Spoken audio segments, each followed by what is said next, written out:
하나님 말씀은 창세기 31장 17절부터 24절 말씀까지입니다. 23절부터 24절을 합독할 건데요. 그래서 합독하고 나서 창세기 31장 17절부터 24절을 보도록 하겠습니다. 우리 23절, 24절 두 절 합독하겠습니다. 라반이 그의 형제를 거느리고 7일 길을 쫓아가 길르아 산에서 그에게 이르렀더니 밤에 하나님이 아람 사람 라반에게 현몽하여 이르시되 너는 삼가 야곱에게 선악간에 말하지 말라 하셨더라. 결국 하나님은 야곱과 그의 가족들을 철저히 보호하시고 당신의 뜻을 이루십니다. 요 모든 일에 주님이 개입하십니다. 요때 이제 섭리와 역사가 있어요. 사람들은 모든 일에 하나님이 역사하신다고 생각하는데 그 역사를 직접적인 하나님의 개입이라고 생각한다면 하나님은 모든 일에 개입하시지 않습니다.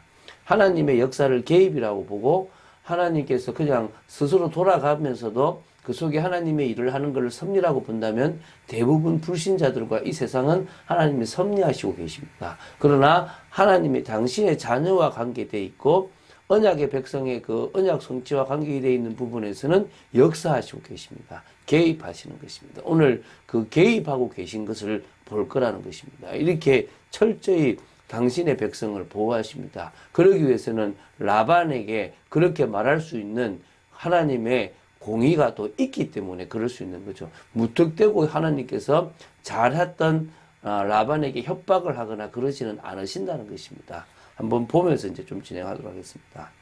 자, 우리 오늘 보게 될 창세기 31장 17절부터 24절은 마침내 이 야곱이 하나님의 명령에 순종하여 꼭 하나님의 명령보다는 그 시기에 가야 되겠다는 생각이 들어서 이제 가족과 그의 모든 소유를 이끌고 가나안 귀향길에 오른 사실과 또 라반이 야곱의 이 가나안 귀향길 이게 이제 자기 눈에는 도주 그 소식으로 그러니까 딱 들리니까 야곱을 추적해 가지고 야곱을 또 이제 따라가는 그런 내용입니다.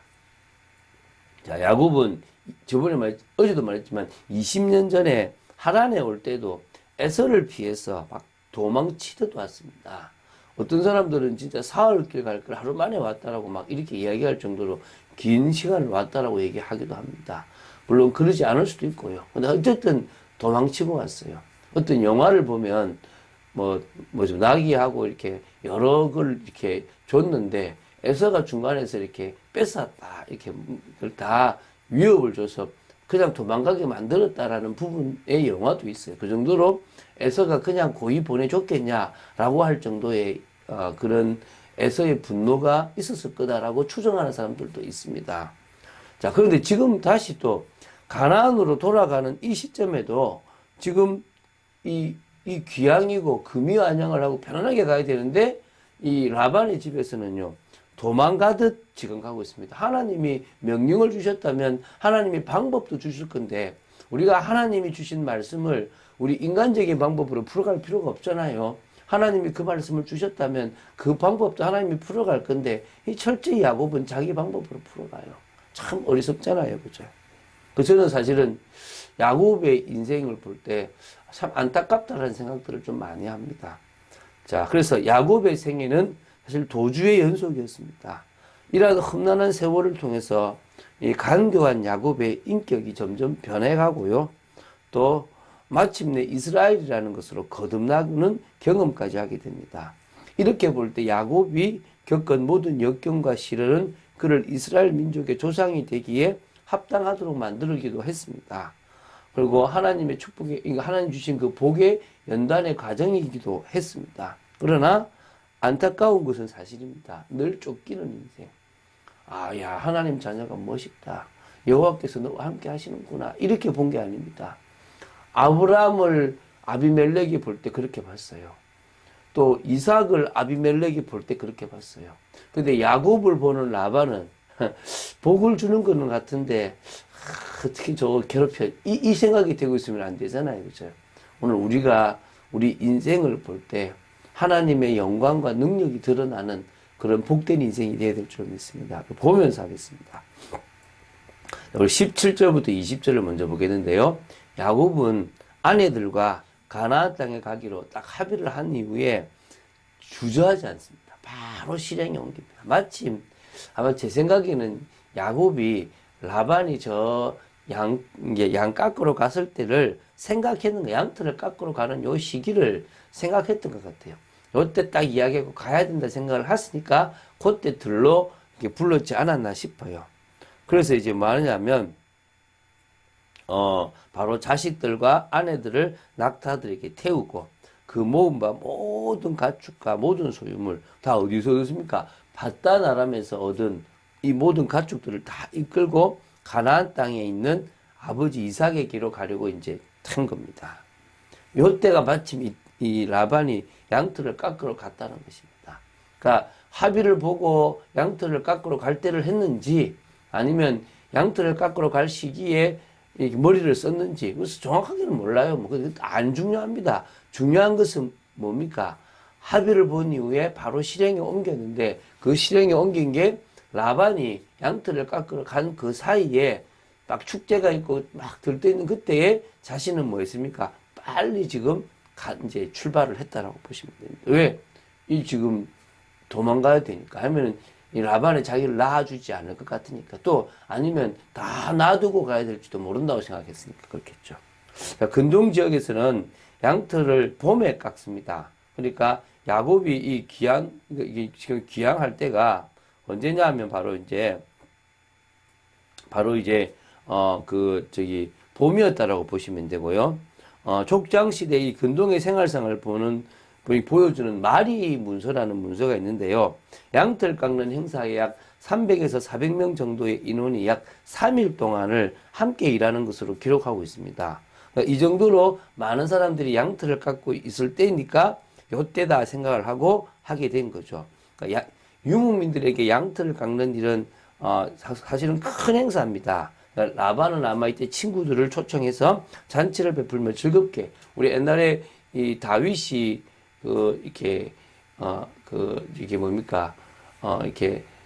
이 양털 깎는 그 사람, 갑자기 야발입니까? 그 때문에 이제 한번 올라가서 큰 뭔가를 이렇게 좀 내놔라 했을 때 안 내놔서 이렇게 죽이려고 가려고 했던 적이 있지 않습니까? 그것처럼 지금도 큰 축제 같은 그런 것이라고 보시면 됩니다.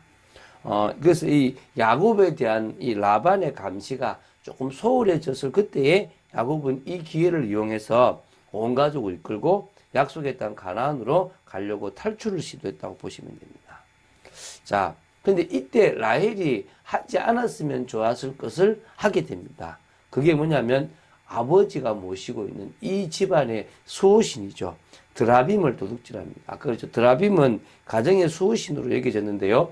복을 빌고 점을 칠 때 이용되었다고 합니다. 그래서 이 우상은 일반적으로 나무로 만들어졌으나 값비싼 은으로 만든 것도 있었다고 합니다. 그래서 1926년에 발견된 그런 뭐냐면 누지서판이라는 게 있어요. 이게 보면 고대 근동의 장자권 상속과 양자 제도에 대해서 이렇게 잘 기록해 놓은 게 누지서판인데 이 서판에 의하면 라헬이 드라빔을 훔친 이유가 한 몇 가지 나옵니다. 첫 번째가 드라빔을 소유한 자가 가장 큰 몫의 유산을 상속받을 수 있는 권리가 있는 것 때문에 그래서 이제 그것을 가져갔다. 또 드라빔을 가진 자가 한 시종 내에서 지도권이 있었기 때문에 가지고 갔다. 그래서 그걸 가지고 왔다. 이렇게 나오고요. 또 하나가 더 뭐냐면 그러니까 가나안까지 장거리 여행에서의 안전을 기원하기 위해서 어떤 그런 주술적인 목적으로 그것을 이렇게 훔쳐왔다라고 주장하는 경우도 있습니다. 어쨌든 자신 나름대로 믿었던 그 신이 자신들과 같이 가기를 바랬던 마음에서 이 라헬이 드라빔을 훔쳤지 않았나 봅니다. 그러니까 이것 때문에 아마 하나님께서 라헬을 빨리 데려가셨다라고 보시면 됩니다. 야곱은 몰래 라반을 떠났습니다. 그러니까 라반 몰래 떠나게 되었습니다. 그래서 분명히 외삼촌이 자신이 돌아가고자 할 때 막든지 아무것도 못 가지고 갈 거라고 생각했기 때문에 이렇게 했을 것입니다. 자, 21절, 22절을 보면요. 이제 읽고 가는데 길르앗이라는 곳이 옵니다. 한마디로 말하면 어디냐면 사이에 이르는 요단강 동편에 자리 잡고 있는 넓은 고원지대를 말하는데요. 이 지역이 왜 필요하냐 그러면 이쪽으로 가면 나중에 어디 야보가를 지나서 가나안 땅으로 들어가게 돼 있는 거예요. 그 길을 지금 택했다라는 표시가 되고요. 이쯤에 이제 누가 오느냐면 이제 라반이 오게 되는 내용입니다. 그거를 보여주기 위해서 적었다고 보시면 됩니다. 자, 이제 23, 24절입니다.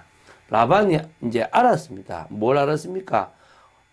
바로 이 자기가 도망간 지 사흘 만에 이 야곱과 모든 가족과 소유물이 다 떠났다는 것을 안 거죠. 그럼 분노를 했을 거 아닙니까? 그러면은 뭐갑니까? 아무 말 하지 않고 도망갔다라는 거. 또 와보니까 왔는지 알면은 미리 알려주는지 드라빔이라는 우상도 가지고 갔다 신도 갖고 왔으니까 얼마나 화가 났겠습니까? 그래서 사람들을 이끌고 이제 7일이나 걸려서요. 어떻게 합니까? 이 야곱을 쫓아가게 된 겁니다. 7일 만에 보니까 이제 야곱이 이끄는, 생각해 보세요. 아이들 데리고 또 여자들 데리고 막 많은 식족들 데리고 가니까 속도가 늦을 거 아닙니까? 저 보이는 겁니다. 근데 늦은 거죠. 자, 오늘은 여기서 유하고 내일 가자. 라고 했겠죠. 그리고 이제 잠을 자는데 하나님이 그냥 있지 않죠. 24절에 밤에 하나님이 아람 사람 라반에게 현몽하여 이르되 너는 삼가 야곱에게 선악간에 말하지 말라. 딱 경고합니다. 너는 할 거 없다. 야곱은 분명히 자기 것을 가지고 가고 충분히 축복해 주라. 좋은 관계를 맺어라. 라고 이렇게 딱 이야기를 하는 겁니다. 그래서 이제 화가 났던 라반이 정신을 차리고 이제 다음 주에 보게 될 것인데 풀게 되는 부분이 나오고 언약하는 부분이 나오게 됩니다. 자, 우리가 확립된 제자로 세워져서 영향력을 미쳐야 될 것이 굳이 이렇게 야곱처럼 도망다니는 모습이나 자꾸 끌려가는 모습이나 물질적으로 어려움을 당하거나 또 사람과의 관계에서 어려움을 당하거나 이럴 필요가 사실은 없다는 거예요. 그런데 우리가 우리 방식으로 우리가 맞다고 생각되는 인생을 살아가면 반드시 이런 일들이 오게 되는 거예요.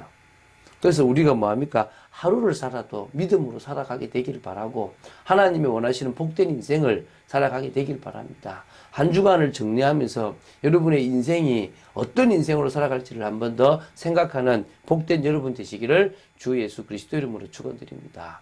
주는 그리스도시요 살아계신 하나님의 아들이심을 고백합니다. 오늘 또 우리가 말씀을 봤습니다. 한 주간 동안 계속 야곱에 대해서 보면서 참 머리 쓰고 인본주의 쓰고 또 노력하는 야곱을 봅니다. 하나님, 우리가 최선을 다하고 우리에게 맡겨진 일들은 열심히 해야 되겠지만 우리가 먹고 살기 위해서 성공하기 위해서 몸부림치는 어리석은 인생이 되지 않도록 저희들을 붙잡아 주시옵소서. 주 예수 그리스도 이름으로 기도드립니다. 아멘.